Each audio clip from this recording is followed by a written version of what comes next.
Terima kasih, Rahma. Selamat pagi, saya sapa kembali Bapak Ibu. Selamat mengikuti webinar pada pagi hari ini. Alhamdulillah di webinar series ke-104 ini kita semua masih bisa diberikan waktu, diberikan kesehatan untuk bisa mengikuti webinar pada pagi hari ini, begitu ya. Di tengah-tengah kegiatan kita bekerja, di tengah-tengah kita berpuasa, begitu ya, di bulan Ramadan. Nah, insya Allah kita akan membahas pada pagi hari ini mengenai tadi apa yang sudah disampaikan oleh moderator.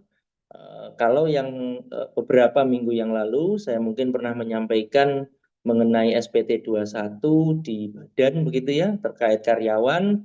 Nah, kali ini kita akan lebih membahas di karyawannya sendiri sebagai orang pribadi penerima penghasilan begitu ya. Nah, jadi nanti kita akan membahas mulai dari apa saja yang menjadi atau siapa yang menjadi subjek dan objek pajak, kemudian apa saja yang dimaksud sebagai penghasilan, bagaimana proses dalam perhitungan sampai dengan pelaporan pajak begitu ya. Nah, baik, silakan dimulai di slide berikutnya. Nah, jika kita merunut atau rujuk pada pasal 1 Undang-Undang KUP begitu ya, Ketentuan Umum Perpajakan. Nah, yang termasuk dalam subjek pajak begitu ya, PPh ini dikenakan atau PPh 21 itu dikenakan terhadap subjek pajak atas penghasilan yang diterima atau diperoleh dalam 1 tahun pajak begitu ya. Nah, artinya di dalam perpajakan 1 tahun pajak itu adalah dihitung mulai dari Januari hingga bulan Desember begitu. Nah, jika ada penghasilan yang diterima di tahun berikutnya, maka itu akan mengikuti tahun pajak selanjutnya. Nah, kemudian apa saja yang bisa menjadi subjek pajak? Nah, subjek pajak itu ada 4 begitu ya. Jadi yang pertama subjek pajak orang pribadi, nah subjek pajak atas warisan yang belum terbagi, dan subjek pajak badan. Nah, badan ini artinya bisa berbentuk PT begitu ya, JV, firma atau operasi yang memiliki badan hukum begitu. Nah, atau subjek pajak yang berbentuk BUT, nah, badan usaha tetap. Nah, ini biasanya adalah subjek pajak perwakilan luar negeri begitu ya, yang membuka sebuah kegiatan usaha di Indonesia. Nah, kemudian ada 2 subjek pajak, yaitu subjek pajak dalam negeri dan subjek pajak luar negeri begitu ya. Nah, apa itu subjek pajak dalam negeri? Ya, yaitu subjek pajak yang bertempat tinggal di Indonesia begitu. Nah, berada di wilayah Republik Indonesia lebih daripada 183 hari dalam jangka waktu 12 bulan berturut-turut ya Bapak Ibu. Nah, dalam 1 tahun pajak ini berada di Indonesia dan memiliki niat atau mempunyai niat bertempat tinggal di Indonesia. Nah, perlakuan pajaknya tentu saja ini adalah PPh penghasilan secara global begitu ya, baik di dalam negeri maupun di luar negeri jika memiliki, kemudian dikenakan tarif pajak progresif dan wajib lapor SPT gitu. Nah, subjek pajak luar negeri, nah ini orang orang pribadi begitu ya, OP orang pribadi yang tidak bertempat tinggal di Indonesia, berada di Indonesia kurang dari 183 hari dalam 12 bulan begitu. Nah, dan atau badan yang tidak didirikan dan tidak berkedudukan di Indonesia. Nah, PPh-nya itu hanya penghasilan dari Indonesia. Tarifnya ini tarifnya disepadankan ya dan tidak wajib SPT. Artinya pengelolaan dalam perpajakannya melihat terlebih dahulu ya Bapak Ibu. Jadi jika kita mengatakan bahwa sebenarnya orang ini termasuk dalam wajib pajak atau subjek pajak dalam negeri atau luar negeri. Nah, itu mesti dibandingkan apakah dia memang bertempat tinggal di Indonesia atau tidak bertempat tinggal begitu. Nah, kemudian yang kedua, ini apakah yang bersangkutan itu berada di Indonesia ya lebih dari 183 hari dalam jangka waktu 12 bulan atau kurang dari. Nah, tapi persyaratannya 183 hari ini harus berturut-turut ya Bapak Ibu. Jadi 183 hari dalam kurang lebih waktu kira-kira 3 bulan begitu ya. Nah, berturut-turut bertempat tinggal di Indonesia begitu. Baik, kemudian silakan yang selanjutnya.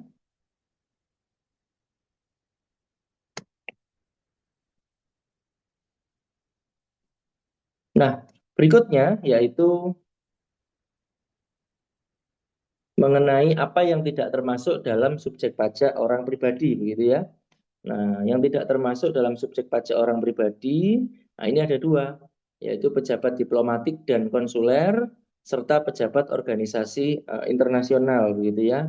Nah, apa itu pejabat diplomatik dan konsuler? Nah, biasanya ini adalah bukan merupakan warga negara Indonesia atau duta besar, begitu ya, dari luar.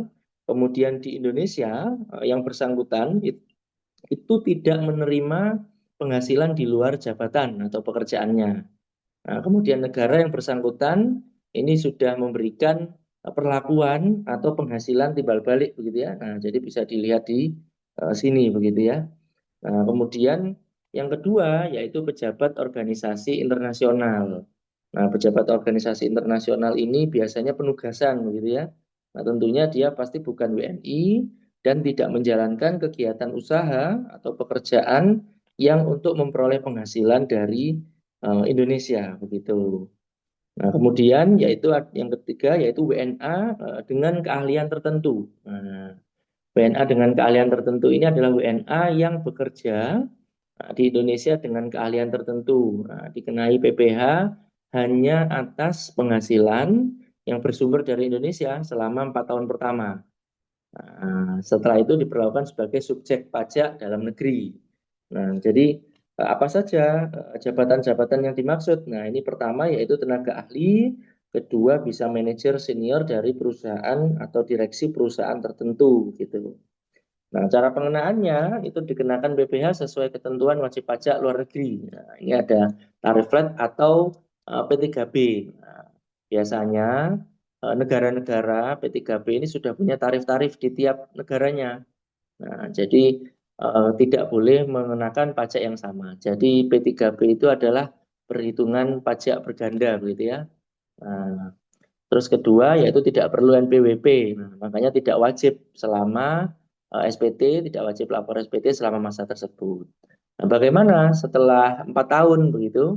Nah, ini bisa diperlakukan sebagai subjek pajak dalam negeri penuh. Nah, tentunya kalau nanti diperlakukan sebagai subjek pajak dalam negeri penuh, maka wajib itu NPWP dan lapor SPT tahunan begitu. Nah, silakan berikutnya. Nah, ini yang menarik, yaitu apa yang menjadi objek pajak. Nah, kadang-kadang beberapa orang gitu ya, orang pribadi begitu mempertanyakan sebenarnya kalau apa yang kita terima itu apakah semuanya termasuk dalam objek pajak atas penghasilan yang kita terima.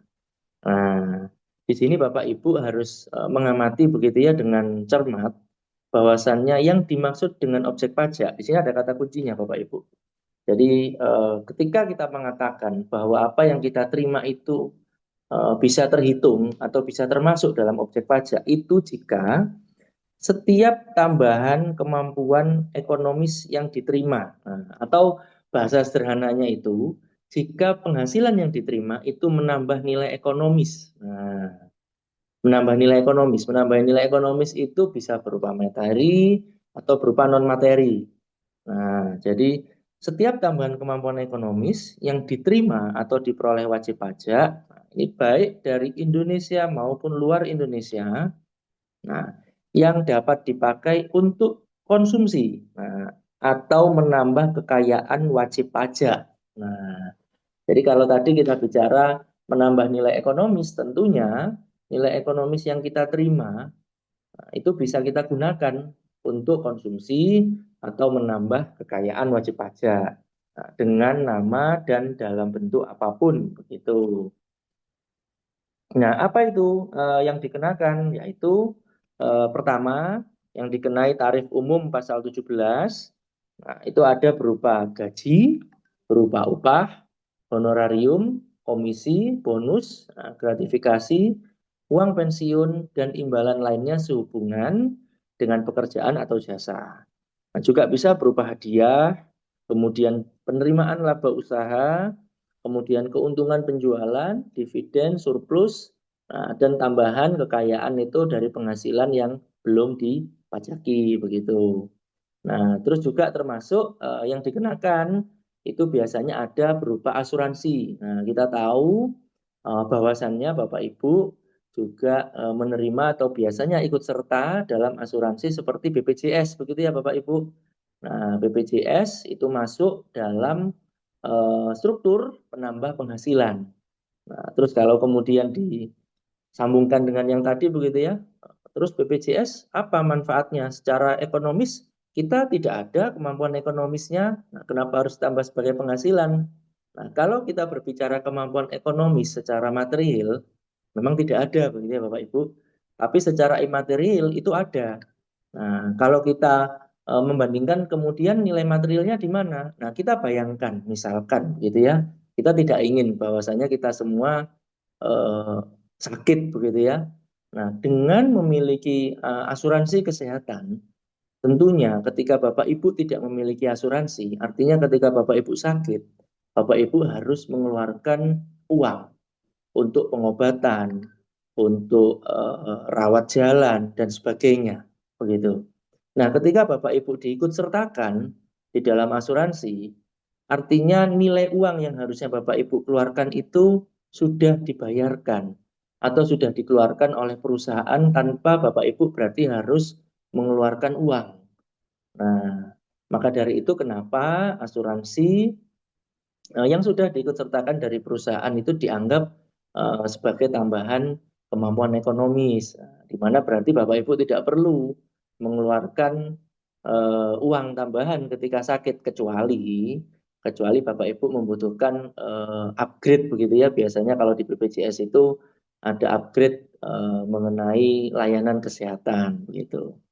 Nah, yang kedua yaitu adalah mengenai PPh yang bersifat final. Nah, biasanya di sini mungkin ada yang apa namanya mempertanyakan begitu ya atau kurang jelas sebenarnya final. Final itu apa sih? Final atau tidak final begitu ya. Nah, jadi di pajak itu ada istilahnya Bapak Ibu PPh final dan PPh non final. Nah, PPh final itu artinya adalah penghasilan yang tidak dapat dikreditkan atau menjadi pengurang. Nah, dari pajak yang akan dikenakan dari penghasilan yang bersifat tidak final. Nah, di dalam SPT 21 orang pribadi, di situ terdapat lampiran penghasilan yang final dan penghasilan non final begitu ya Bapak Ibu. Jadi di dalam penghasilan yang sifatnya non final itu diperhitungkan seluruh penghasilannya, kemudian dikurangkan biaya jabatan, kemudian asuransi yang dibayar oleh karyawan begitu ya. Nah, kemudian dihitung menjadi yang namanya penghasilan bruto gitu ya. Nah, dikurangkan PTKP menjadi penghasilan neto gitu ya. Nah, baru di tarif. Nah, mungkin nanti kita akan bahas itu di slide selanjutnya. Nah, untuk PPh yang bersifat final, Bapak Ibu, jadi itu adalah diantaranya bunga, deposito, hadiah undian, obligasi, penjualan saham di bursa efek, nah, kemudian pengalihan hak atas tanah dan atau bangunan, ya, sewa tanah, jasa konstruksi dan UMKM, begitu ya, bagi Bapak Ibu yang melakukan kegiatan usaha. Nah, kemudian apa yang dikecualikan dari objek pajak? Begitu. Nah, yang dikecualikan dari objek pajak ini adalah bantuan berupa sumbangan atau zakat untuk penerima yang berhak. Harta hibah, warisan, natura atau kenikmatan dari pemberi kerja kecuali yang sudah diatur dalam undang-undang. Nah, pembayaran asuransi jiwa, kecelakaan, sakit atau beasiswa, beasiswa yang memenuhi persyaratan PMK, iuran dari anggota koperasi dan santunan dari BPJS untuk wajib pajak tertentu. Nah, di situ masuk sebagai yang dikecualikan dari objek pajak.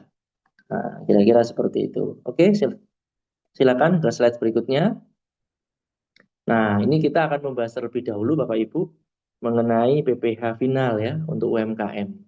Nah, jadi PPh final untuk UMKM itu besarannya adalah 0,5% ya, setengah persen. Nah, dari peredaran bruto dengan omset kurang dari 4,8 M per tahun. Nah, dikenakan bebas pajak sampai dengan 500 juta per tahun ya Bapak Ibu ya. Nah, siapa yang bisa menggunakan fasilitas ini? Nah, diantaranya yang pertama itu adalah orang pribadi. Nah, jadi orang pribadi dengan batas waktu 7 tahun ya Bapak Ibu, 7 tahun perpajakan, tahun pajak. Kemudian bisa PT, bisa badan usaha perorangan, bisa CV, firma maupun koperasi. Nah, ini terhitungnya sejak WP yang lama gitu ya. Nah, WP yang baru berlaku gitu ya. Nah, WP yang baru itu sejak tahun yang terdaftar. Nah, apa saja kemudian ada WP, ada juga yaitu WP yang tidak dikenai PP nomor 23 tahun 2018, yaitu WP yang memiliki atau memilih untuk dikenakan ketentuan umum PPh. Nah, jadi ada WP yang mungkin mereka merasa lebih baik saya dikenakan ini apa PPh tarif begitu ya. PPh pasal 17. Atau bentuk usaha tetap gitu ya. Atau WP badan gitu. WP badan yang memperoleh fasilitas PPh pasal 31A Undang-Undang PPh atau PP 94 2010. Nah, kemudian CV atau firma yang dibentuk oleh WP orang pribadi dengan keahlian khusus, yang menyerahkan jasa bebas yang sejenis. Nah, kemudian apa yang menjadi bukan objek dari PP 23? Nah, di situ adalah penghasilan dari jasa, nah sehubungan dengan pekerjaan bebas, Bapak Ibu. Nah, kemudian penghasilan dari luar negeri, penghasilan yang sudah dikenai PPh final lain, dan penghasilan yang dikecualikan sebagai objek pajak. Nah, untuk peredaran bruto tertentu, di sini jumlah peredaran brutonya dalam 1 tahun ya Bapak Ibu, dari tahun pajak terakhir sebelum tahun pajak bersangkutan. Nah, termasuk peredaran bruto dari seluruh cabang ataupun suami istri. Nah, ini PH penghasilan atau memilih terpisah ya. Nah, peredaran bruto yang suami istri digabungkan atau dijumlahkan begitu. Baik, selanjutnya. Nah, contoh ini dari tadi yang saya sampaikan yaitu peredaran bruto, perhitungan begitu ya Bapak Ibu untuk peredaran bruto ketika ini apa dikatakan melebihi batasan ya. Nah, jadi misal di tahun 2019 gitu ya, Tuan A memiliki 3 tempat usaha. Contoh di tempat A begitu ya, di pasar A, pasar B, dan pasar C. Ini total omsetnya adalah 5 miliar. Nah, maka yang bersangkutan si Tuan A itu sudah melebihi begitu ya penghasilannya 4,8 miliar. Nah, maka di tahun 2020 atas penghasilan 2019, nah, Tuan A ini sudah tidak bisa lagi menggunakan tarif PPh final PP 23 tahun 2018.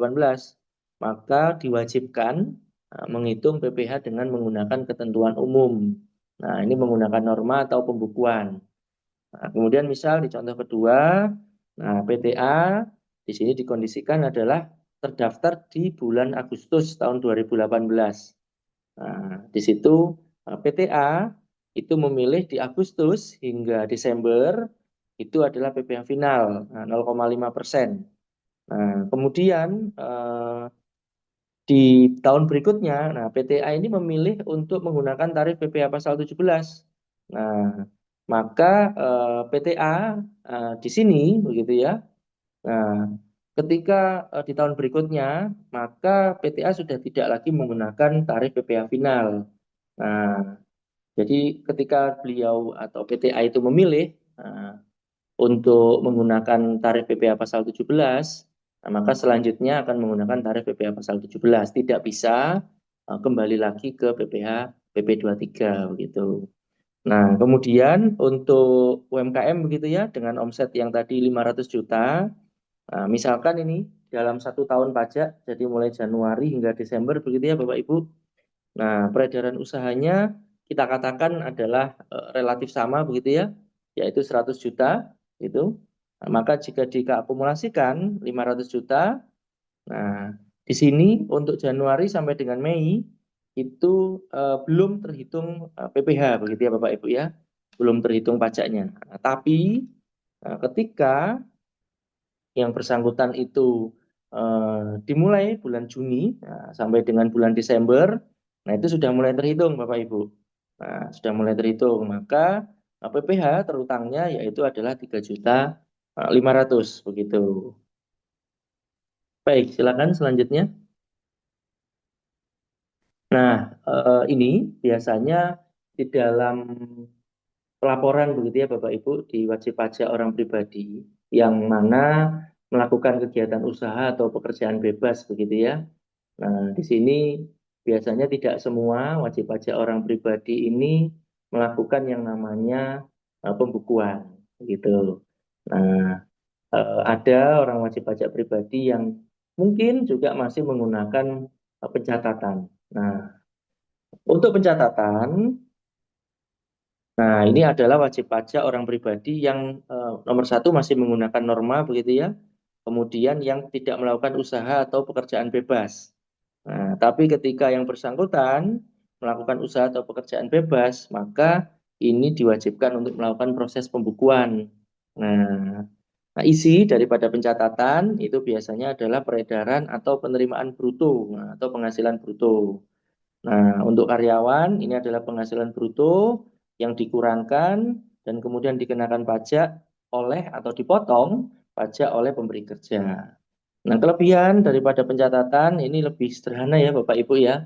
Nah, artinya hanya mencatat penerimaan begitu ya, penghasilan yang dia terima, dikurangkan dengan pengurang penghasilan, kemudian ditarif begitu ya Bapak Ibu. Nah, risiko daripada norma ini secara aturan biasanya ini dianggap selalu menerima keuntungan karena hanya penghasilan yang dicatat. Nah, tapi tarif normanya itu bisa lebih tinggi dari kondisi real. Nah, jika kita berbicara secara norma begitu ya Bapak Ibu, nah, ini syaratnya adalah untuk WP orang pribadi Bapak Ibu. Nah, di mana peredaran brutonya ini kurang dari 4,8. Nah, kemudian memilih atau memberitahukan kepada Dirjen Pajak untuk memilih pembukuan atau dianggap memilih pembukuan. Nah, ini jika tidak melapor, maka dianggap memilih pembukuan. Makanya itu harus menyampaikan begitu ya, bahwa memilih pencatatan. Nah, menyelenggarakan pencatatan, kemudian ini ada pengelompokan per wilayah. Nah, dasarnya itu adalah Peraturan Dirjen Pajak Nomor 17 PJ 2015. Nah, untuk pembukuan tentunya kita tahu ya. Jadi di pembukuan ada beberapa yaitu mengenai pencatatan harta, kewajiban, serta modal. Nah, ini pembukuan pada umumnya ya, Bapak Ibu. Nah, pembukuan pada umumnya di mana mencantumkan beberapa hal tersebut. Nah, ini yang menarik, yaitu untuk pembukuan itu adalah masa daluarsanya atau masa penyimpanan dokumen. Ya. Kalau yang minggu lalu saya bicara daluarsa perpajakan atau pemeriksaan, ini daluarsa dokumen itu adalah 10 tahun, Bapak Ibu. Artinya, dokumen yang Bapak Ibu miliki itu nanti masih bisa dilakukan proses pemeriksaan ke belakang, mundur ya, itu sampai dengan 10 tahun ke belakang Bapak Ibu. Nah, maka dari itu untuk kebutuhan perpajakan dokumen 10 tahun ke belakang ini eh, harus dijaga ya, harus didokumentasikan, ditata dengan baik begitu. Baik, selanjutnya. Nah, ini jika kita berbicara secara perhitungan PKP ya, Bapak Ibu ya. Artinya ketika kita menghitung PPh satu orang pribadi ya, tentunya Bapak Ibu ada penghasilan gitu ya. Kemudian di sini ada penghasilan, kemudian di sini ada pengurang daripada penghasilan itu sendiri. Nah, kemudian nanti dari situ Bapak Ibu akan dikurangkan yang namanya PTKP begitu. Setelah ketemu dikurangkan PTKP. PTKP sesuai yang di sini ya. Nah, baru nanti ketemu yang namanya penghasilan kena pajak gitu ya atau PKP. Nah, baru kemudian dikalikan tarif begitu ya Bapak Ibu. Nah, ini adalah untuk perhitungan nanti di akhir tahun secara penghasilan tahunan ya Bapak Ibu ya. Artinya jika Bapak Ibu ingin menghitung penghasilan secara 1 tahun, bagaimana sih untuk saya supaya tahu sebenarnya berapa penghasilan kena pajak saya dan berapa PPh yang harus saya bayar total dalam 1 tahun ataupun nanti di bulan Desember. Nah, kenapa saya sampaikan seperti ini? Nah, tentunya kita tahu ya, sekarang sudah berlaku yang namanya TER ya, tarif efektif rata-rata begitu ya. Nah, di dalam TER itu perhitungannya cukup sederhana Bapak Ibu.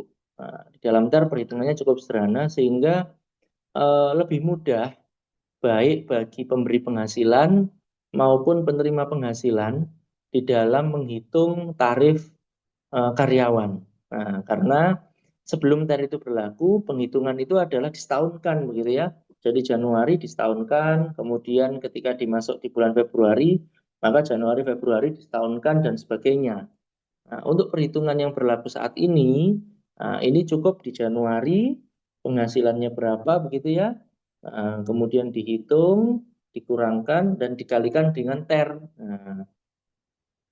Dengan TER, nah nanti akumulasi dari TER yang sudah dipotong atau dibayarkan ke kantor pajak oleh si pengusaha atau pemberi penghasilan atas penghasilan karyawannya, ini dijumlah Januari hingga November. Nah, kemudian nanti di Desember, nah ini akan diakumulasi setahun penghasilannya. Nah, penghasilan yang sudah diakumulasi tadi ya Bapak Ibu ya, ketika dihitung besaran pajaknya misal di tahun 2025, nah, Bapak Ibu mungkin ini sedang proses penerbitan bukti potong pribadi ya. Di tahun 2025 ternyata penghasilan kena pajak saya adalah 2.500.000 gitu. Nah, di Januari hingga November saya sudah dipotong 2.200.000 misalkan begitu. Artinya di bulan Desember saya tinggal membayar selisihnya 300.000 begitu. Nah, nanti itu akan lebih memudahkan ketika perhitungan di akhir tahun dan juga bulan berjalan begitu ya bagi penerima penghasilan. Baik, silakan berikutnya. Nah, ini PPh kurang atau lebih bayar, begitu Bapak Ibu. Artinya PPh yang terutang. Nah, cara penghitungan dari PPh kurang atau lebih bayar itu adalah PPh yang terutang dikurangi dengan PPh yang telah dipotong atau dipungut oleh pemberi penghasilan. Nah, bisa PPh pasal 21, 22, 23 ataupun 24 dan atau PPh yang dibayar sendiri PPh angsuran. Nah, biasanya ini untuk pengusaha begitu ya. Nah, itu maka akan menjadi PPh kurang bayar jika nilai PPh terutangnya itu lebih besar ketimbang daripada PPh yang dipotong atau dipungut. Nah, apa sih yang masuk ya? Jadi apa saja yang masuk di dalam PPh dipotong atau dipungut pihak lain atau withholding tax gitu ya. Nah, ini ada PPh pasal 21, tentunya Bapak Ibu sudah familiar ya dengan hal tersebut. Kemudian PPh pasal 22, PPh pasal 23 ini terkait jasa ya biasanya, bisa juga terkait dividen, bunga atau royalti, atau PPh pasal 24. Nah, jika Bapak Ibu memiliki penghasilan dari luar negeri yang boleh dikreditkan. Nah, ada juga yaitu PPh yang dibayar atau diangsur sendiri. Nah, ini PPh pasal 25, nah, angsuran bulanan, kemudian PPh pasal 25 ayat 7. Nah, ini berlaku khusus untuk WP pengusaha tertentu sebesar 0,75%. Nah, maksimal dari peredaran bruto setiap bulan. Atau, nah ini surat tagihan pajak ya Bapak Ibu ya. Jadi kalau Bapak Ibu mendapatkan surat pemeriksaan begitu ya, atau surat konfirmasi penghasilan, kemudian diputuskan bahwasannya ada kekurangan, maka akan muncul surat tagihan pajak atas kurang bayar angsuran. Nah, begitu. Baik, silakan selanjutnya. Nah, ini yang tadi saya sampaikan. Nah, ini Bapak Ibu penting ya, perlu untuk mencermati ya. Mungkin Bapak Ibu juga beberapa sudah ada yang melihat dan mengetahui tentunya. Jadi saya ini di kondisi tahun ini, begitu ya. Saya ini masuk di kategori apa? Kategori TER A, TER B, atau TER C, begitu ya. Nah, baik TER A, TER B, atau TER C, di sini ada ketentuannya Bapak Ibu. Nah, jadi TER A itu adalah untuk PTKP di mana wajib pajak berstatus TK0. Nah, TK0 itu artinya tidak kawin atau belum kawin begitu ya. Nah, bisa juga TK1. Nah, TK1 itu adalah tidak kawin tapi memiliki satu tanggungan. Nah, saya katakan satu tanggungan, ini maksudnya apa? Artinya tanggungan itu eh, bukan hanya ya berupa anak, nah, tapi bisa jadi tanggungan yang sifatnya diperbolehkan untuk ditanggung oleh kantor pajak, begitu.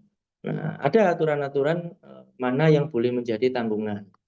Nah, maka itu boleh masuk di kategori TK1 atau kawin tapi belum memiliki tanggungan. Nah, jadi saya kalau mengibaratkan itu tidak menyampaikan adalah K1 kawin anak satu. Nah, itu belum tentu. Kawin tapi memiliki satu tanggungan. Nah, apakah tanggungannya itu bisa berupa anak dan atau tanggungan lain yang diperbolehkan oleh kantor pajak sesuai peraturan perundang-undang perpajakan. Begitu ya. Nah, jadi di sini Bapak Ibu bisa melihat bahwasannya lapisan penghasilan ya. Nah, jika kita mengatakan lapisan penghasilan ya, Bapak Ibu, ini kalau di TER itu adalah semua penghasilan yang diterima dalam bulan tersebut. Nah, jadi bisa jadi misalkan bagi Bapak Ibu yang mungkin berprofesi sebagai sales, begitu ya Bapak Ibu, berprofesi sebagai sales. Nah, biasanya tuh kalau sales itu kan ada insentif bulanan ya. Nah, ada insentif bulanan ketika memenuhi target di bulan tersebut, maka yang bersangkutan mendapatkan insentif begitu ya. Jadi biasanya itu ada tuh Januari misalkan saya punya gaji pokok kemudian 1 juta misalkan ya Bapak Ibu. Kemudian insentif saya ternyata saya dapat tuh 5 juta. Nah, maka saya masuk tuh saya terima 6 juta. Nah, berarti saya masuk di TRA barisan keempat. Nah, bagaimana ternyata ketika di Februari ternyata saya terima tetap gaji pokok 1 juta, tapi insentif saya hanya terima 4 juta, gitu misalkan. Berarti saya terima 5. Nah, maka saya menggunakan tarif norma perhitungan yang di poin 2. Nah, begitu. Nanti PPh yang sudah dipotongkan di bulan Januari, di bulan Februari ini akan dijumlah. Nah, untuk menjadi dasar perhitungan PPh yang dibayarkan di bulan Desember begitu. Nah, selanjutnya silakan. Nah, ini adalah untuk TRB ya Bapak Ibu ya. Nah, jadi TRB itu adalah PTKP untuk dengan status TK2, tidak kawin dan memiliki 2 tanggungan, serta kawin memiliki 1 tanggungan, TK3 dan K2. Nah, silakan lanjut. Nah, kemudian terse, nah ini K3 atau kawin dengan 3 tanggungan. Nah, di pajak itu maksimal ya Bapak Ibu, tanggungan itu adalah 3. Nah, jadi hanya boleh tanggungan itu adalah 3 tanggungan. Jadi baik itu berstatus tidak kawin, TK, maupun berstatus kawin, tanggungannya hanya boleh sampai dengan 3. Kira-kira seperti itu. Silakan dilanjut.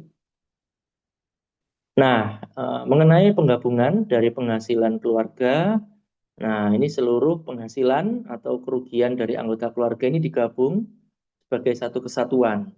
Nah, dengan penghasilan kepala keluarga, kecuali penghasilan yang memenuhi syarat tertentu.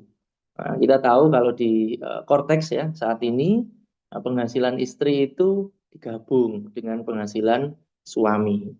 Nah, kemudian apakah memang bisa menimbulkan kurang bayar? Nah, sepanjang suami atau istri itu hanya menerima dari satu pemberi kerja, tidak ada kurang bayar. Nah, karena nanti di dalam Korteks ada perhitungannya. Nah, penghasilan istri dari satu pemberi kerja dan pemotongannya berapa itu nanti sudah ada perhitungan di Korteks. Nah, di sini ada beberapa klausul ya, Bapak Ibu. Nah, penghasilan istri, nah, kapan tidak digabung? Nah, penghasilan istri dianggap final atau tidak digabung apabila memenuhi kedua syarat. Nah, syarat yang pertama, penghasilan, nah, tadi yang saya sampaikan, diperoleh semata-mata dari satu pemberi kerja yang telah memotong PPh pasal 21. Nah, kemudian yang kedua, penghasilan istri tidak ada hubungannya dengan usaha atau pekerjaan bebas suami atau anggota keluarga lainnya, begitu. Nah, jika istri di sini memiliki usaha atau bekerja di lebih dari satu pemberi kerja, maka seluruh penghasilan istri, gaji plus usahanya digabung dengan penghasilan suami, begitu. Tentunya kalau penghasilan usaha bebas begitu ya, nah itu penghasilannya bisa dihitungnya menggunakan norma Bapak Ibu. Nah, karena bukan berasal dari pemberi kerja satu pemberi kerja begitu. Nah, bagaimana kemudian ketika suami istri dikenai pajak terpisah, kondisi dan cara hitungnya. Nah, di sini ada 3 status ya Bapak Ibu ya. Jadi memilih berpisah, penghitungan PKP dan pengenaan pajaknya masing-masing berdiri sendiri. Nah, sesuai penghasilan masing-masing. Atau pisah harta, tapi ada tapinya, ada kondisinya Bapak Ibu. Nah, jadi pisah harta PH itu harus ada perjanjian tertulis ya Bapak Ibu ya. Nah, ada perjanjian tertulis bahwa suami dan istri itu memutuskan dengan perjanjian yaitu melakukan pisah harta. Nah, jadi penghasilan itu suami atau istri digabung, kemudian pajak dibagi secara proporsional sesuai besar daripada penghasilan itu masing-masing. Nah, atau memilih terpisah, jadi istri memilih melaporkan sendiri. Nah, sebenarnya sama dengan pisah harta, nah, tapi ini digabung dulu, gitu ya. Kemudian pajaknya dibagi secara proporsional, gitu ya. Nah, nanti istri, namun di sini istri perlu ya, perlu membuat NPP sendiri untuk pelaporan, gitu. Nah, kemudian yang ketiga ini adalah penghasilan anak yang belum dewasa. Nah, kalau penghasilan anak yang belum dewasa, pastinya nomor satu si anak belum memiliki KTP, ya begitu ya. Nah, di saat ini KTP itu sudah dipersamakan dengan NIK. Nah, ada beberapa pemahaman begitu ya. Pada saat itu di awal-awal banyak yang bingung nih. Loh, saya kalau sudah punya NPWP, terus bagaimana NPWP saya? Apakah sudah tidak berlaku? Apakah berlaku dengan NIK? Nah, jadi pada saat itu aturannya itu adalah NPWP dipersamakan dengan NIK. Jadi dipersamakan itu bukan berarti dihilangkan ya Bapak Ibu ya. Artinya di dalam NPWP kita memiliki NPWP 15 digit ya. Nah, tapi kita juga memiliki NIK. Nah, NIK 16 digit. Nah, tapi juga ada NPWP 16 digit yang di depannya ditambah angka 0. Jadi Bapak Ibu bisa juga login dulu ke apa namanya DJP online menggunakan NIK. Nah, namun pada saat itu pada periode kalau tidak salah di bulan Juli ya. Nah, ketika seseorang memutuskan untuk memiliki atau sudah masuk dalam syarat subjek dan objek pajak dan ingin membuat NPWP, maka secara otomatis NPWP-nya akan sama dengan NIK. Jadi tidak dikeluarkan nomor NPWP seperti wajib pajak yang sudah terdaftar sebelumnya, Bapak Ibu. Nah, jadi NPWP-nya dipersamakan dengan NIK bagi mereka yang mengurus baru saat peraturan itu berlaku. Nah, tapi bagi yang sudah memiliki, ya tetap NPWP-nya tetap berlaku, NIK-nya juga tetap berlaku. Begitu. Nah, ini yang selanjutnya adalah bagaimana pilihan format SPT. Nah, ini yang juga kadang-kadang kita harus clear ya. Nah, kapan kita itu memilih di dalam format pelaporan SPT itu berdasarkan daripada sumber penghasilan begitu. Nah, ini jika suami berupa seorang pegawai gitu ya. Jika suami seorang pegawai dan istri juga pegawai, nah ini dari satu pemberi kerja. Artinya suami bekerja di satu perusahaan, istri juga bekerja di satu perusahaan. Nah, maka menggunakan 1770S atau SS. Nah, nanti mungkin di slide berikutnya kami akan menyampaikan apa itu S, apa itu SS begitu ya. Nah, ini yang kedua kondisinya adalah jika seorang suami itu pegawai, kemudian istri memiliki usaha bebas, maka yang dipilih adalah 1770. Nah, kemudian jika suaminya seorang pengusaha, istrinya pegawai, maka 1770 juga yang digunakan.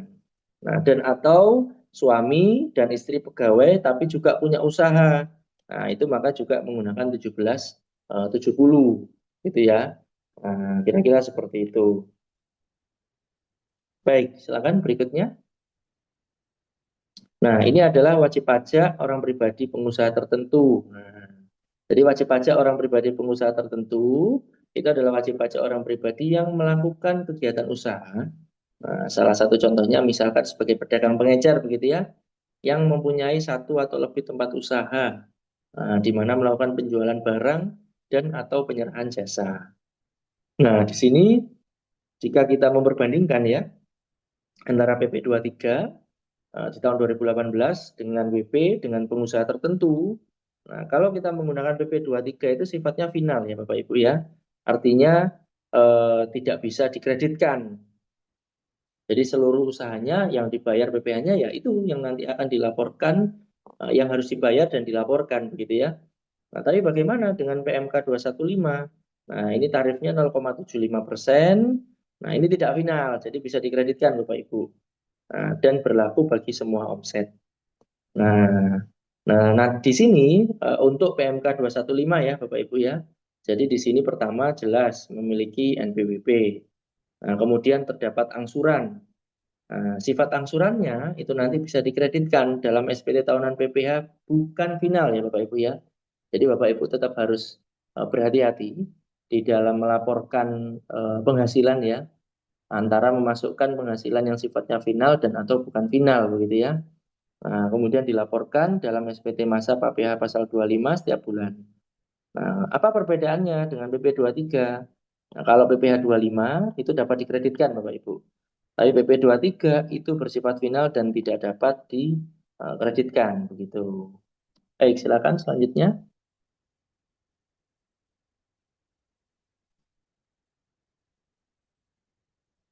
Ya, nah ini kita masuk terkait angsuran dari PPh pasal 25 ya. Nah, kurang lebih sebenarnya konsep dari PPh pasal 25 ini sama, Bapak Ibu, dengan PPh badan begitu ya.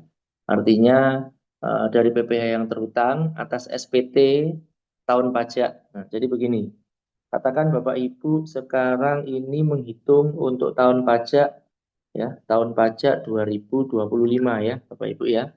Jadi PPh terutang SPT tahun pajak 2025. Nah, kemudian eh, Bapak Ibu kan menghitung nih ya, ternyata tahun pajak 2025 saya itu PPh-nya adalah 10 juta nih, misalkan gitu ya. Nah, kemudian di tahun 2025 angsuran nih ya, di tahun 2025 angsuran saya itu sudah mencapai angsuran ini artinya perhitungan atas tahun penghasilan 2024 ya Bapak Ibu ya yang diangsur di 2025. Angsuran saya itu adalah 9 juta. Nah, ini kita menghitung PPh yang harus dibayar dulu ya Bapak Ibu ya. Nah, sehingga berapa sih PPh yang harus saya bayarkan? Nah, berarti PPh kurang bayar saya adalah 1 juta. Nah, kemudian bagaimana saya harus menghitung angsuran saya di tahun 2026? Nah, artinya angsuran saya di tahun 2026 itu adalah ya sama. Jadi PPh terutang dari SPT tahun yang kita mau laporkan setelah dikurangi dari kreditnya PPh 21 yang kita sudah angsur begitu ya. Nah, dikurangi dari PPh 24 dibagi 12. Nah, itu yang akan menjadi angsuran di tahun berjalan. Nah, yang nanti akan diperhitungkan lagi ketika Bapak Ibu menghitung tahun pajak 2026 di pelaporan di 2027 begitu ya Bapak Ibu ya. Nah, jadi sebagai contoh ini misalkan angsuran Januari dan Februari ya itu sama dengan angsuran bulan Desember karena kan SPT-nya belum disampaikan ya Bapak Ibu ya. SPT-nya belum disampaikan. Jadi contoh SPT di tahun 2000 begitu ya. Nah, disampaikannya kan Maret 2001. Maka ketika angsuran Desember 1 juta, nah angsuran Januari dan Februari masih sama Bapak Ibu. 1 juta juga. Nah, kemudian ketika nanti sudah diperhitungkan begitu ya, sudah dilaporkan, nah maka akan dilihat lagi berapa sebenarnya angsuran saya yang akan berjalan begitu ya di bulan Maret begitu.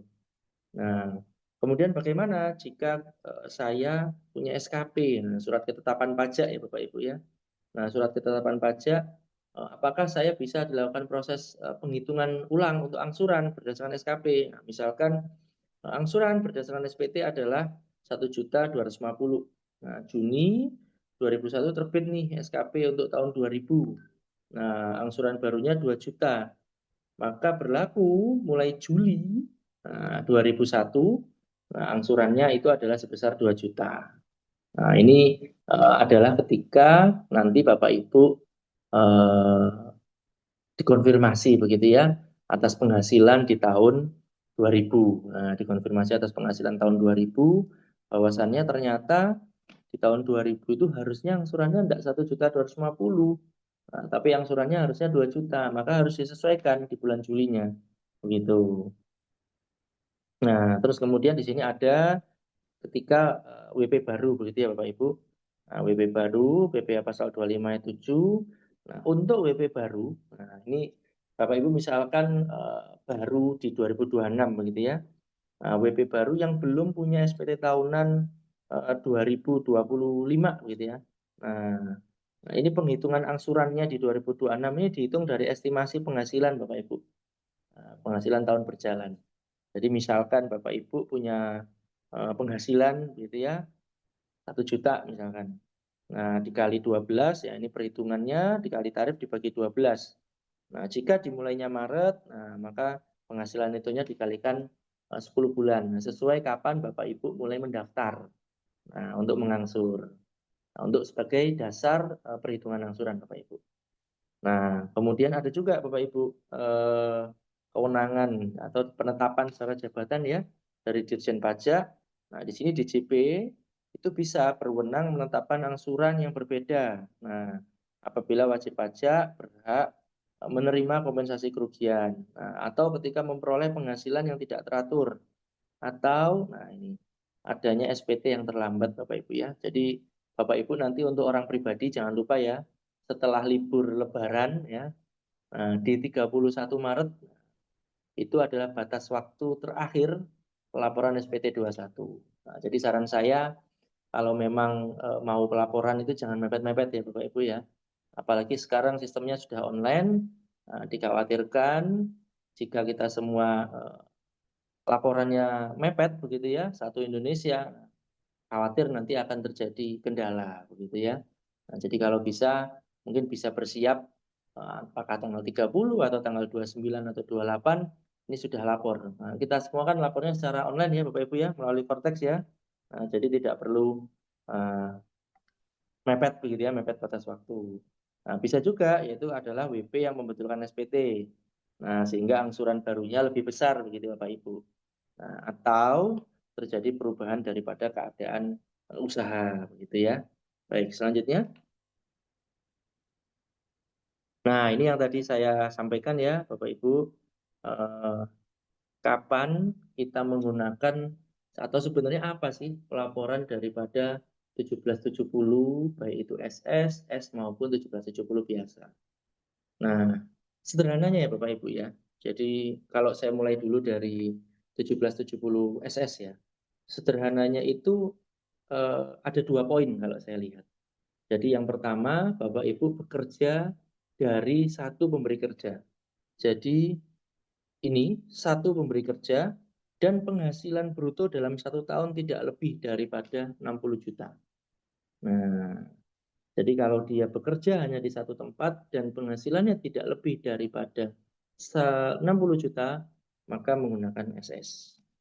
Nah, kemudian bagaimana dengan S? Nah, dengan S ini Bapak Ibu penghasilannya adalah boleh dari satu pemberi kerja ya, boleh dari satu pemberi kerja dan tentunya lebih dari 60 juta. Pemberi kerja ini artinya berstatus karyawan ya Bapak Ibu ya. Jadi berstatus karyawan yang memiliki penghasilan dalam istilah perpajakan itu tetap dan teratur ya. Nah, tetap dan teratur.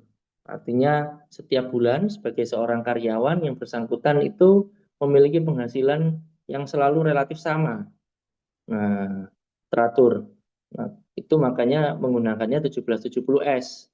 Nah, karena yang bersangkutan tentunya penghasilannya lebih daripada 60. Nah, kalau kita bicara penghasilan 60 juta setahun ya, artinya sebulan itu kan kurang lebih 5 juta gitu ya. Nah, ketika yang bersangkutan itu punya lebih dari satu pemberi kerja, nah, maka bisa dikatakan bahwa yang bersangkutan penghasilannya lebih daripada 60 juta ya. Nah, karena sudah memiliki pekerjaan dari 2 pemberi kerja atau lebih. Nah, begitu Bapak Ibu. Nah, bagaimana dengan 1770? Nah, 1770 ini adalah mereka yang bisa saja bekerja sebagai pegawai. Nah, tapi mereka punya pekerjaan bebas, Bapak Ibu. Nah, pekerjaan bebas di mana yang bersangkutan berarti memiliki penghasilan yang sifatnya tidak teratur. Nah, bisa ini seorang pengusaha, profesional, atau freelance. Nah, mereka punya penghasilan yang sifatnya bukan dari satu pemberi kerja yang sama. Jadi ya Bapak Ibu. Nah, kemudian mengenai kewajiban. Nah, bagaimana kewajiban penyetoran dan pelaporan? Nah, di dalam perpajakan Bapak Ibu, runtutannya itu adalah menghitung, membayar, dan melapor ya Bapak Ibu ya. Nah, jadi jangan salah, jadi ada beberapa itu menghitung, membayar, dan melapor. Nah, jadi pajak itu menghitung, membayar, kemudian melapor. Nah, sudah dibayar baru dilapor. Makanya ada kewajiban setor dan lapor.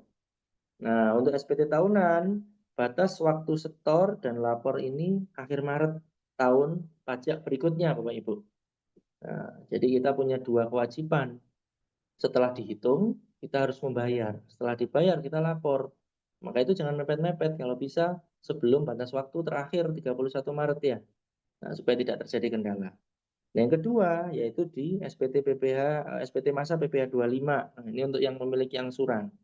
Nah, setor di tanggal 15 dan lapornya di tanggal 20 di bulan berikutnya. Artinya kalau kita berbicara bulan Februari ya, di saat ini bulan Maret, nah, maka kita harus menyetorkan itu di tanggal membayar ya, setor membayar di tanggal 15 dan melaporkan maksimal di tanggal 20 bulan Maret. Begitu. Baik, silakan selanjutnya.